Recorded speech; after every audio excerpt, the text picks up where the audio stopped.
উল্লেখ্য, দীর্ঘ ৯ বছর ধরে সমাবর্তন হয়নি মালদার গৌড়বঙ্গ বিশ্ববিদ্যালয়ে।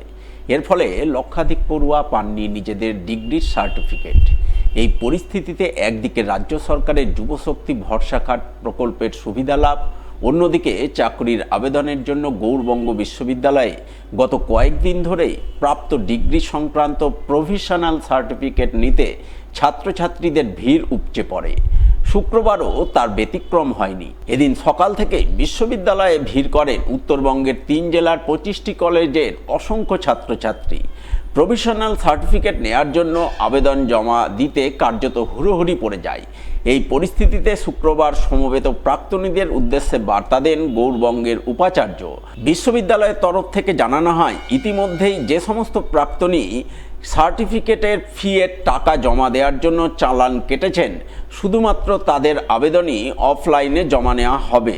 নতুন করে অফলাইনে চালান কাটা বা আবেদন নেওয়া হবে না। এখন থেকে প্রভিশনাল সার্টিফিকেটের জন্য শুধু অনলাইনে আবেদন করতে হবে। তবে সার্টিফিকেটের জন্য ছাত্র পিছু ৫০০ টাকা যে ফি নেওয়া হচ্ছে, তাও অন্য বিশ্ববিদ্যালয়ের চেয়ে বেশি নয় বলে এদিন দাবি করেন কর্তৃপক্ষ।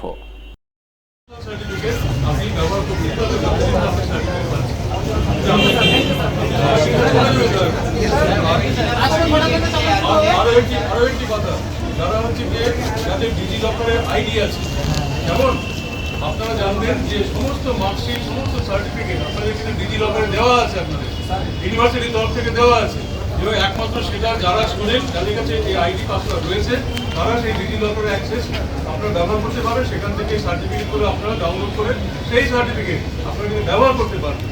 আপনার কেন এখানে তার জন্য কোনো পয়সা টাকা রেখেছে লাগে?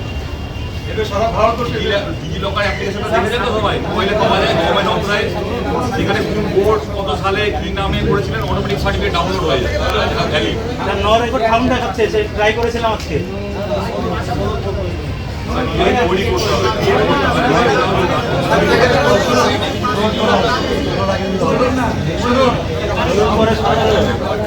বলছি যাদের সার্টিফিকেট তাদের দেওয়ার কথা আজকে লাইনেও দিকে একটা আলাদা লাইন করুন, কন্ট্রোলার ব্রাঞ্চে যারা চালান দেবে তারা একটা লাইন করুন, তাদের সঙ্গে ফ্যামিলি এসে লাইনে ওই লাইন থেকে একসাথে বসিয়ে রাখুন।